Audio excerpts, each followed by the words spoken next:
More Yeezys.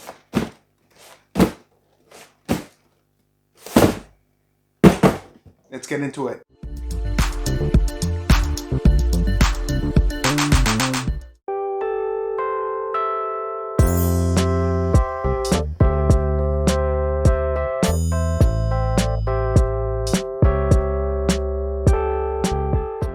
Hey everyone, how's it going? Thanks a lot for joining and stopping by to check out one more review.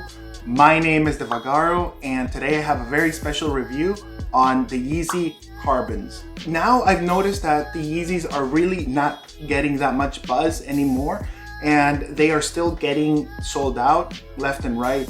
That's not an issue anymore, but as Kanye had alluded to a few years ago, he wanted everybody to have more access. Okay, so today we're gonna declassify the Yeezy 350 V2s in the carbon colorway. Now, these have been sitting around in my place for a few days now. They came out a couple of weeks ago, like a week and a half ago. We'll get into that later, but I haven't seen them. And it's gonna be very interesting and very exciting because we're gonna do this together. So hang tight. All right, cool. So we're ready to do this unboxing. I will just open these up and let's find out what we have inside.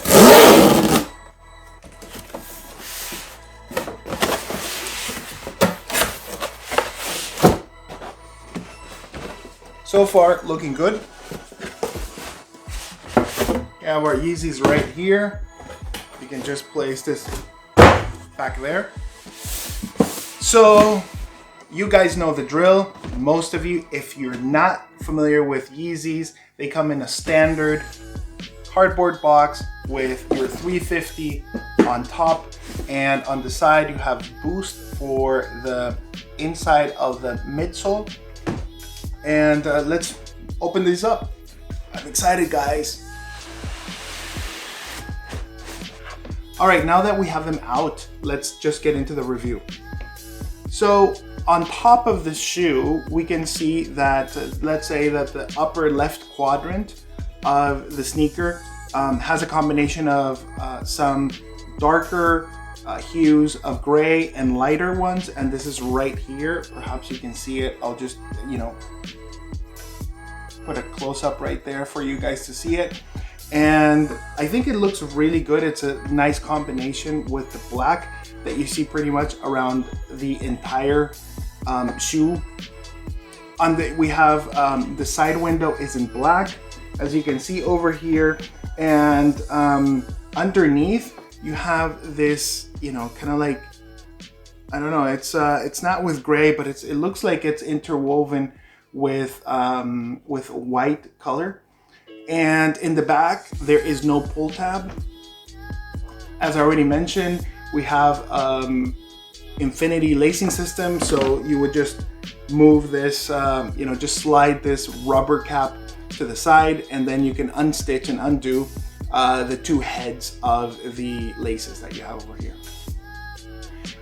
Then as we move into the midsole, we can see that it's a milky type of a translucent midsole, and we can see a full boost that goes, from front to back. Now let's look at the outsole.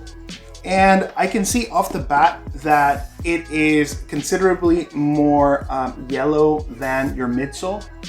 I think that's a very good thing because what that's gonna do is it's gonna preserve the shoe a lot more, and it's just gonna, off the bat, the first time you rock them, it's already looking like, it has a little bit of wear and tear. So I think that's a good thing, because you don't want these very pristine, very white, immaculate shoes that, at the end of the day, you're not even comfortable wearing them. So I think that that's a very cool thing. Now let's take a look at the insole. These are black insoles, not your ortholite insoles.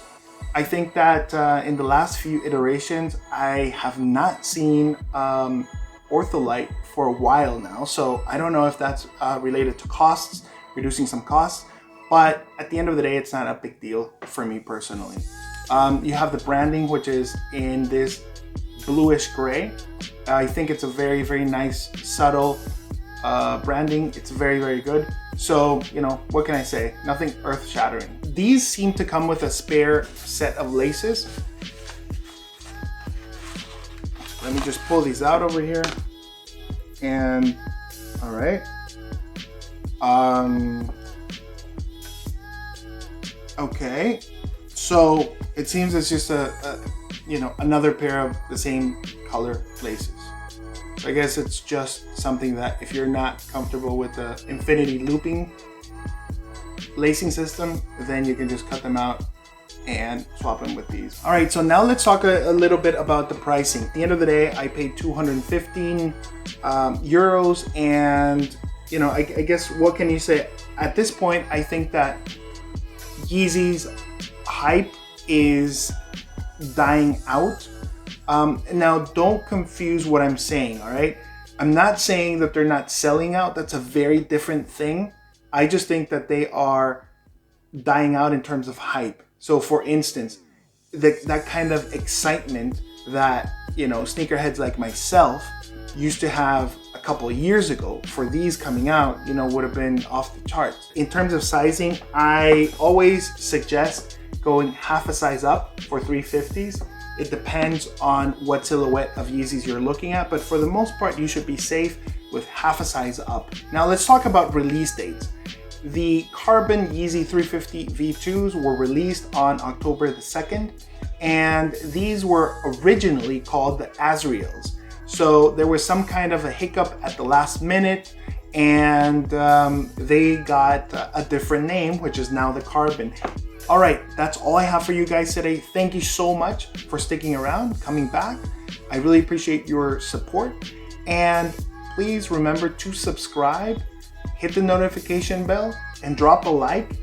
Also, I'm really interested in finding out what you guys think about these. Maybe let me know. I mean, if you had a chance to rock these, or the Pirate Blacks, or the Static Blacks, which one would you pick if you only had one pick?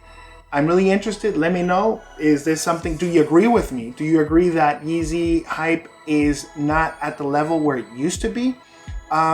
Even though it's still getting sold out? Now you have all been debriefed, and we can officially declassify the Yeezy 350 V2s in the Carbon colorway. Thank you very much once again. And you know it better than I do. Always fresh, never stress.